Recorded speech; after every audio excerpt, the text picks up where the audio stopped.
LeggLife podcast. My name is Adam. My name is Sherry. Sherry Beth, what episode is this? 97. Episode 97. We are getting closer to 100. Yep. And speaking of things we are getting closer to, the end of the year. The end of the year. Is one that we are approaching quickly as well. Yeah.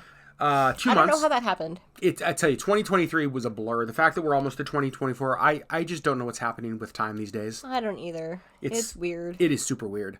And we figured that since we have 2 months left, it would be timely for us to do a podcast focused on ending strong, specifically ending the year strong. Yeah. You know, a lot of times, and we've done this on YouTube and we've done this here on the podcast, when January rolls around, we focus on New Year's resolutions. What are our goals for the year? What are the things that we're going to try to tackle? Mm-hmm. And I think that's great. I think that's a fine thing to do. But I actually think that starting strong, as Sherry coughs, is never as important as finishing strong. I would agree with that. The winning of the race doesn't happen until the end. Right. And so it's like, dope, you had a fast start, and then you tripped and fell and did nothing. Right? Right. Which is a lot of times how resolutions are for us. Yeah. And so we just thought that we would take time here with 2 months left in the year and just have a conversation about what does it look like for us to finish the year strong? What are some areas that we want to finish strong in as individuals, that we want to finish strong in as a couple? And then what is some progress that we've made through this year? Yeah. Because I don't know. To me, this is what's missed. January, great. Everybody's talking about it. Yeah. But how did you end your year? How'd you end the year? Mm-hmm. Because that is where winning happens, is in how you finish, not in how you start. And so we have just kind of a few things that we've talked about, a few things that we as a couple want to end the year strong in. Yep. Before we jump into those, Sherry, overall, now I know we're not through the year yet, overall, how are you feeling about 2023? Well, you talked about tripping and falling earlier. I do feel like the beginning of this year, I tripped and fell, and I changed course. Yeah. And so my finish line is a completely different course that I was expecting to be on. Yeah, and we'll talk more about that kind of a little bit later in our progress we've made this year. Yep. But overall, I think it's been a good year. Yeah? Mm-hmm. It's funny you say that, because for me, I think overall it's been an absolutely shitty year. I just think about... Well, yes, there's been a lot of really terrible things that have happened, but I feel like overall, the kind of goals that we set for ourselves at the beginning of the year, I feel like we've done decent at. Maybe we have. With a lot more hurdles and obstacles than we expected. Here's the thing. I don't even know what any of those goals were for this year. I literally could not tell you what a single goal we had for this year was. Yeah. I don't even know if we talked about that. I don't know that we did, actually. I think it was maybe in my head. Because it probably was. Because for me, this year, there's a quote, I think it's Mike Tyson, that says, everybody has a plan until you get punched in the face. That to me is 2023. Over and over. That it doesn't matter how big the year or how many plans you had this year. We took some punches, especially early on, that just kind of threw plans out the window, and you call an audible and you respond. Right. We just completely changed course. But even in that, it really, good things have still come out of this year. Yeah. And that's kind of where I was leading with that. Overall, I feel like it's been a decent year. I mean, it's been a really shitty year, but I feel like we're going to end strong. I like it. Well, hopefully. And so let's talk a little bit about some of the areas that we want to end strong. And so what we're doing is kind of looking at the next 2 months and saying sort of what are our goals, what are resolutions, what are things that we want for the next 2 months. The first one we have is kind of one, we'll start with one for us. Sherry Beth, what is that? Screen days. Okay. Talk about this. So in September, we did our first no screen day, where we turned off our phones. We had no TV. We had no computer. We had no camera. We had just nothing that involves a screen. Yep. And we kind of did that because of, kind of realized how attached we are to screens. Everything we do in our life is screen related. And we wanted to do a 24-hour period with no screens whatsoever. Yep. So we actually did a podcast talking all about our first one. And we, I think, knew that first time that this was going to be more than a one and done. We wanted this to be part of like the rhythm of our life. Yep. So we did our next one in October. We have our day planned for November. We do want this to be at least a once a month kind of thing, like just a full 24-hour period where we have no screens. And what's interesting is that even when we were picking out our date for November, heading into the holidays, which are, I know for almost all of us, such a busy time. Mm-hmm. There are so many parties to go to. There's so many things to do. There's shopping. There's carols. There's events. There's plays. There's just like a million things to do. And somewhere in there, you got to figure out when to drink all the eggnog. And it's easy to look at the calendar and say, you know what? Let's pick this back up in January. Right. But here's the reality, is that when things are the busiest is actually, in my opinion, when we need this the most. Yes, exactly. And so I think it's even more crucial that we be able to disconnect for at least 24 hours in what is the most busy season of the year. Yep. So our first hope to finish strong this year is that in November and December, we would continue to do our 24-hour days of no screens, no technology, just kind of being together. Yep. I love it. Yep. So the next thing, we'll jump to me now. This is my thing. Okay. I might have more later on, but this is kind of the main thing that I want to focus on this year. I want to finish from right now. I want to finish 2 more books this year, which would put my yearly book goal at 15, or my book total at 15. Yeah. My original goal was 10 books. And I want to do 15. Yeah. So I have the book that I'm currently reading that I think I will be able to finish. Mm-hmm. And then I need to find kind of what's next. And I thought about, when I was making this goal, just saying, I'll finish the book I'm reading. Because even for me, that's a good goal. Mm-hmm. But here's the thing. I'm finishing the 4th book in a series that I love. And I really want to find a book that it's not in this series to end the year with. Yeah. Just kind of keep that love of reading even outside of series that I like. Yep. So that is my goal. I think that's great. Thank you. All right, Sherry. Next thing is one for us. Yeah. What do we got? We want to declutter the space we're currently sitting in. So we're recording this in our little... Well, it started out as It's our 3rd bedroom. It's our 3rd bedroom, yeah. Which is an office. It's Sherry's Etsy. It is our YouTube studio. It is our podcast studio. It is our junk room. It is our clutter catcher. It is the room that every now and then Missy sneaks in and poops in. We have to be like, Missy, why this room? We literally keep a gate, like a baby gate, over the door so that... Because she can't be trusted. I don't know why she comes in here. She passes her litter box to come in here and boop. Yeah, super annoying. It's like she's sending us a message. And so this room, like you said, it can become our clutter room. Yeah. It kind of is just kind of the catch-all room, and not just the room, but the closet. Mm-hmm. And I know that there's probably 90% of the stuff in the closet that doesn't need to be there because we don't use it. And it sits there and just falls out when we open up the doors. And so I think we just need to declutter. That's one of our goals. A lot of the stuff in the closet is actually like product we bought for like future Etsy launches. Yeah. Which obviously have not happened. Right. And so we just I feel like we've done a really good job of decluttering our house this year. Mm-hmm. We've tackled some pretty big spaces. We've gotten rid of a lot of stuff. And want to keep that going. And even end the year in a space that we use, like this one. Yeah, and it's I think it's the kind of thing like, spring cleaning is a thing, but I just feel like decluttering at the end of the year, you kind of start the year fresh, you start the year clean, in a more breathable space. As Outcast would say, so fresh and so clean. Mm-hmm. All right, so did you just say hey ya? I said hey ya. So sexy, Outcast lyrics. All right. Hey ya. Hey ya. It's one of those, literally 2 words out of one of their songs. All right, so the next one, we're going to keep it with you, Sherry. This is yours. This is mine. I would like to do yoga more regularly. Yep. There is not a lot of exercising that I can do with my EDS that doesn't further harm me. So can we talk about that for a second, as far as like why and what that looks like and what that means? Yeah, so for people that don't know, I have Ehlers-Danlos syndrome, EDS. And it affects my joints and connective tissue, cartilage, that kind of stuff.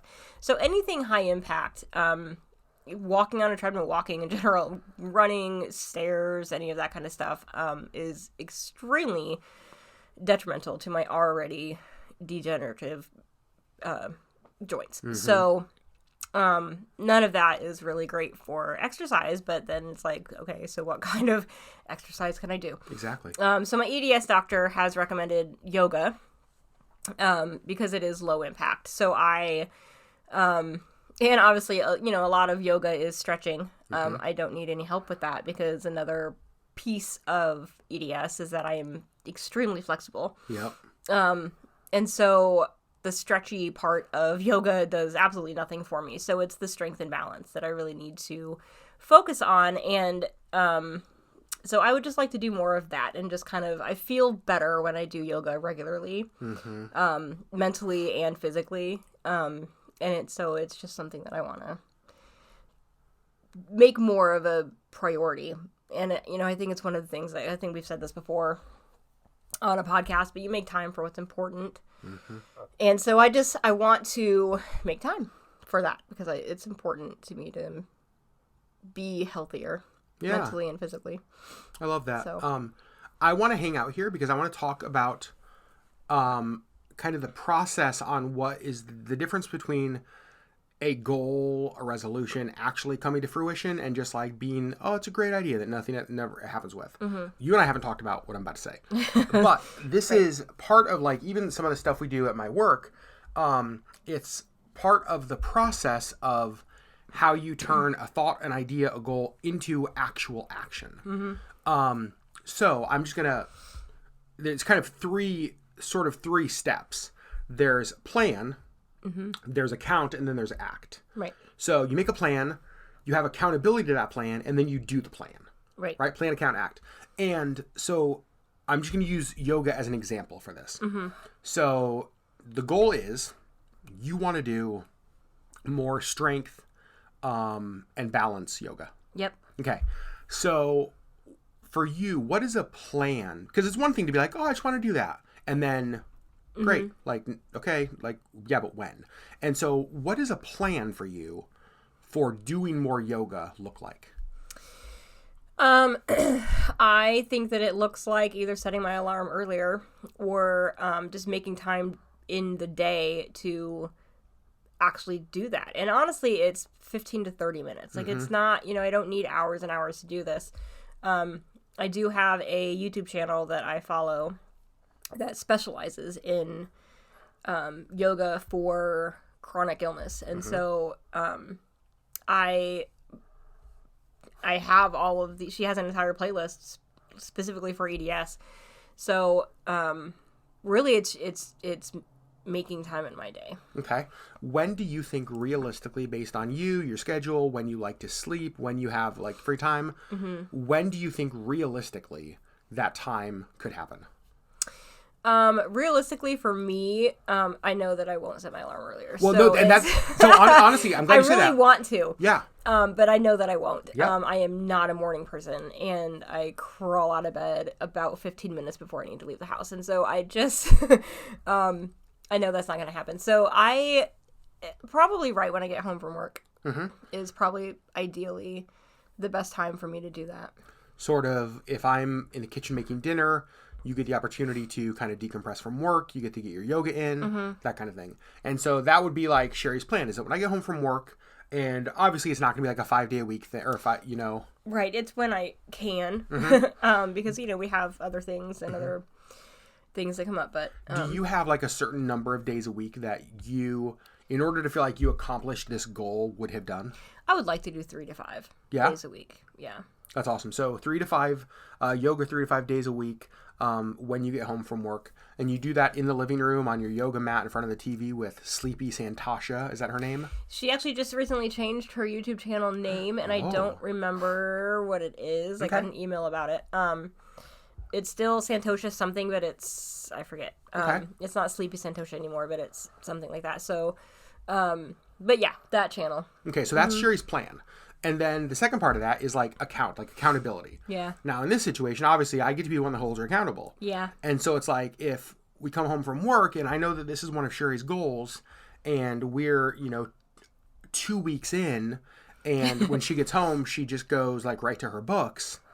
Then like she's giving me permission to say, hey, like I want you to hold me accountable to this. Right. Yep. And so we get to do that. And then the last plan is just to do it. Now, Just to do it. so just, I'm not being a jerk to Sherry in this. Right. Like, let me back up to my goal. My goal is reading 2 more books this year.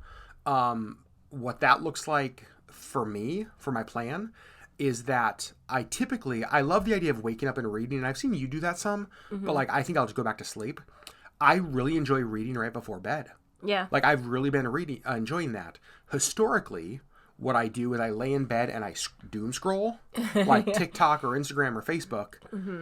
And so, like, my goal is that when we go to bed, I go to my book, not my phone. Yeah. That will be the time that so that's my plan. In order to accomplish my goal, my plan is that time before bed that I'm going to spend reading instead of on my phone. Yep. So then I get to hold you accountable and be like, hey, you're on your phone. Yep. Now, put the phone down, pick up the book. Now, we both, like, obviously love each other and aren't legalistic assholes. Right. And know that there's days that Sherry gets home from work and it was just a hard day. And it's like, you know what? I'm going to sit in my chair and I'm going to light a fire under my blanket. And, like, you deserve to have that, right? Probably not light a fire under my blanket, but I'm going to... I'd like to light a fire under your blanket. Wow. Sorry, it's might light a fire in the fireplace and turn on my heated blanket. That's what I meant. Yep. And there's going to be nights when it's like, I just genuinely don't feel like reading. Right. Right? But the goal is that this is our plan that will move us toward accomplishing this. Yes. And you get to hold me accountable, and then we both just have to do it. Yeah. So that's kind of, I think, our approach to how in the world these things don't just stay as good ideas in our head. Yep. But there's an actual plan. Now, let's talk about the last end of the year resolution that you and I both have. Yeah, and it's still kind of on the health spectrum. We would like to limit our red meat intake to 2 days a week. Yeah. And just bump up more of our, like, white meat and fish. And vegetarian. And vegetarian kind of stuff, yeah. Yep. And so you guys know we've done keto and we've had great success with keto and genuinely felt great with keto. Yeah. And so I think we're just going to take the next couple of months and explore something else and see how our bodies feel and how our bodies respond, and then decide really kind of what works best for us. Yep. And if it might be honestly a little bit in the middle between like vegetarian, pescatarian, or keto. It's I don't think that either one of those is like a long-term lifetime thing. I think it's just this is what we want to do for now. Yep. And just kind of see how our bodies feel. Yeah, so 2 days a week, we are going to just keep red meat to those 2 days. And I think for us, when we looked at kind of what we've been eating, and maybe it's because red meat is so darn cheap, maybe it's because it's so darn available, maybe it's because whatever. We just realized that, boy, it's so easy for us to default to red meat. Yeah, and I mean, and I think the cost, honestly, is a big part of it. True. It's cheaper at the grocery store than chicken or fish. But I think that health-wise, I feel like we have been eating a lot of red meat and honestly very few veggies. And so we kind of want to amp up the veggies and the white meat and the fish just for health. Yeah. Yep. And so again, like that's our plan, or that's our goal. And so we'll create a plan around that, hold each other accountable to be like, hey, maybe you should not have sloppy joes for the 5th time this week, Adam. Oh my God. I'm like, Sherry, it's ground turkey, I promise. And then just kind of do that.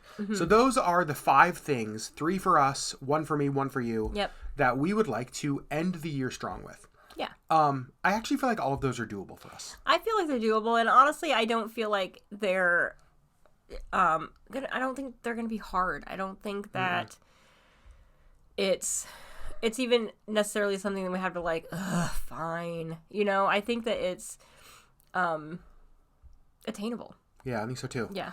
And now let's kind of end talking about sort of where we started a little bit with looking at the current year, sort of progress we've made this year. We're 10 months in, and there are some things that we've already accomplished that we've done good on that we can sort of celebrate. Yeah.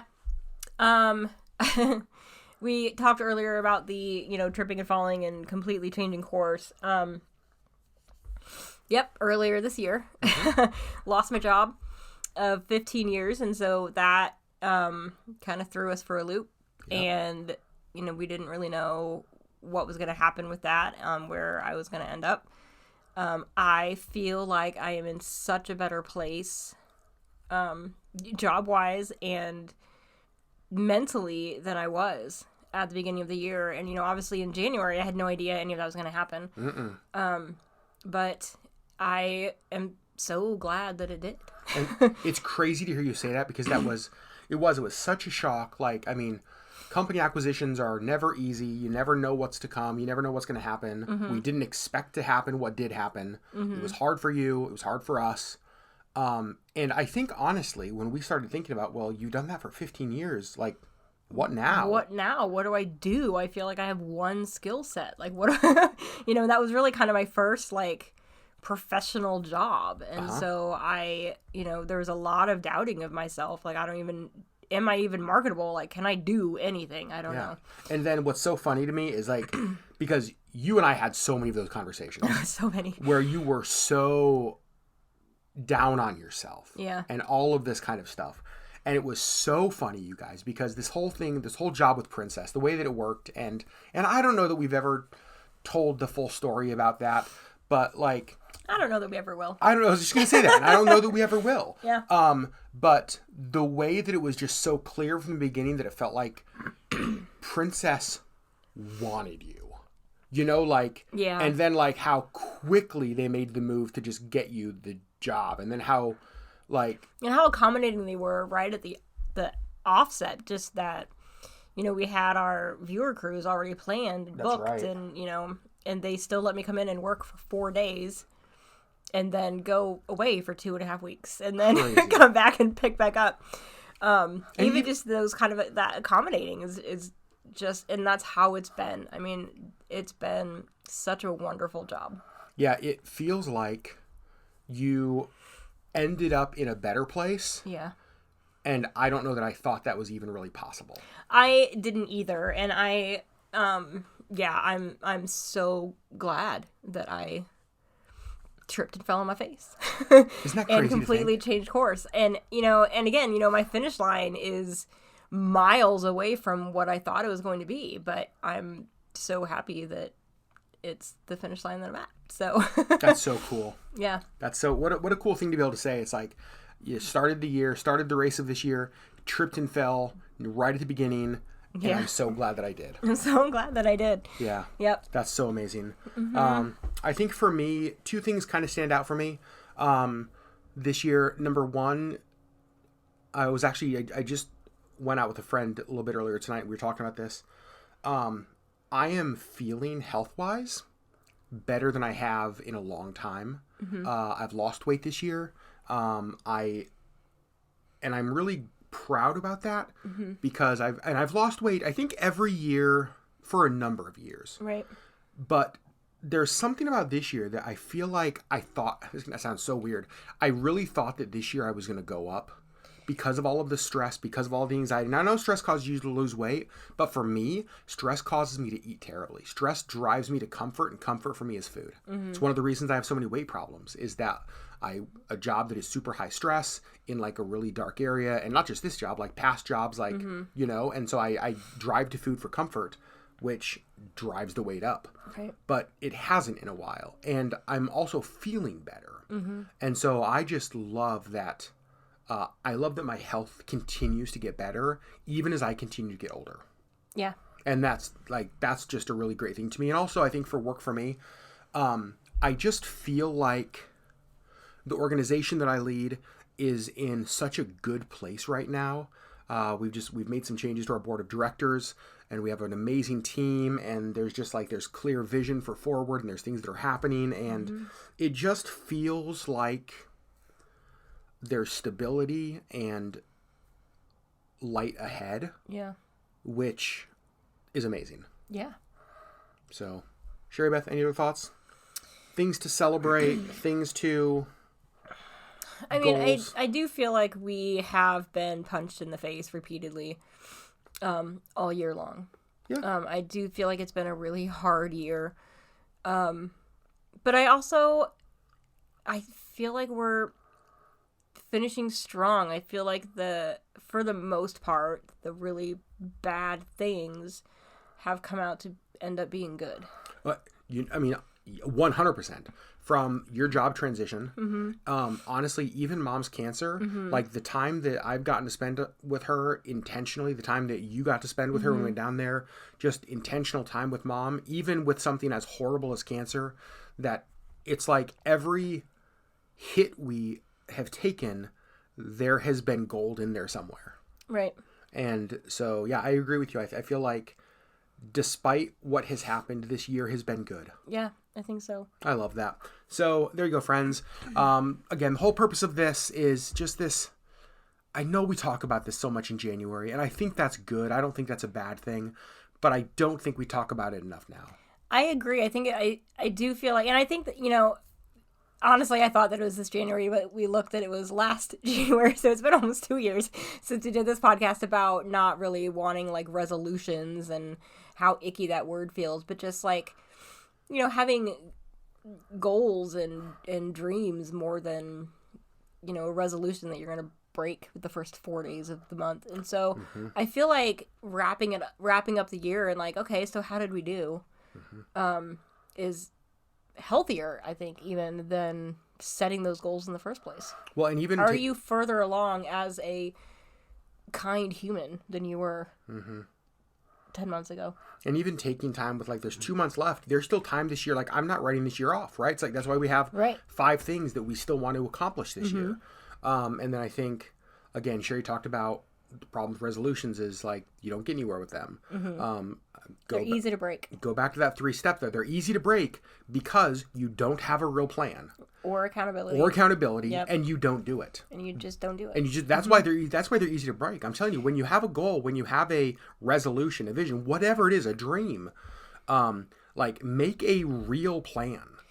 Because and be realistic with it. Like, when Sherry said, I want to do yoga and I'm going to set my alarm earlier. You know what I heard in my head? Nope. Bullshit. Well, and honestly, in my head, I'm thinking that too. I'm like, that's not going to happen. No, it's not, because I know I'm rethinking myself. And yes, you know what? There was a point in my life where I did get up at 5:45 in the morning and I exercised for an hour before I got ready for school.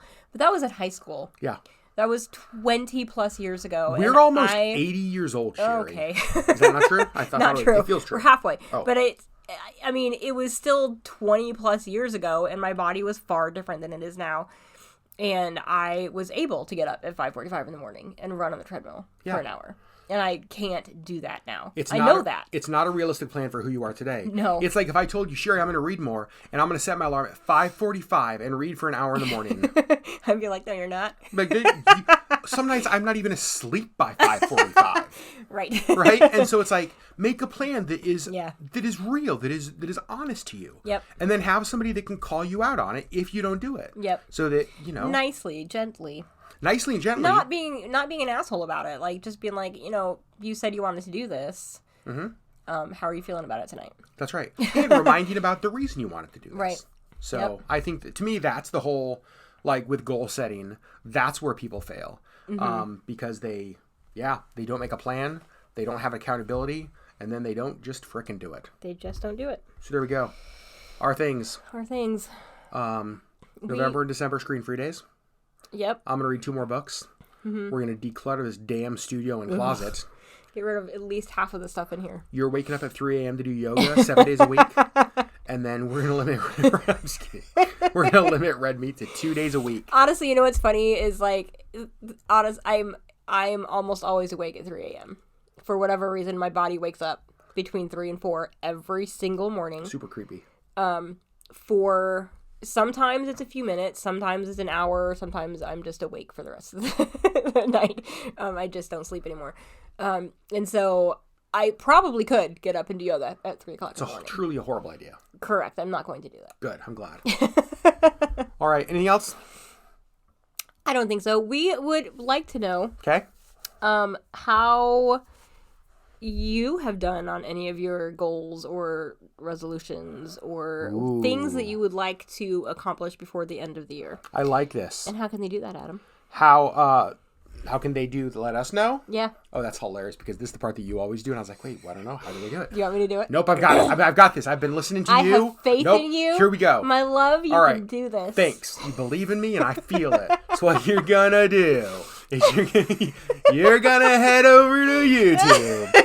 So you do a lot more flair than I do. I'm just like, this is what you do. Go do it. Go over to YouTube. Search LeggLife Podcast. If you haven't subscribed to us over there, give us a subscribe. The vast majority of people who listen to us listen on Apple, on Spotify, on iHeartMusic. But a lot of people do listen over on YouTube. And it's the only place that you can interact with us. Exactly. That's why we post them on YouTube primarily, is it gives us a place to comment with all of you. So find this Finishing Strong episode and answer Sherry's question in the comments. We want to know, how do you feel like you've done? But also, like, thinking about the next 2 months. What is an area? What is something? What is a thing that you want to finish 2023 strong in? Yep. What would you like to accomplish in the next 2 months? Can't wait to hear it. Friends, we love you guys so much. Thanks for listening, and we'll see you on the next LeggLife podcast. Bye.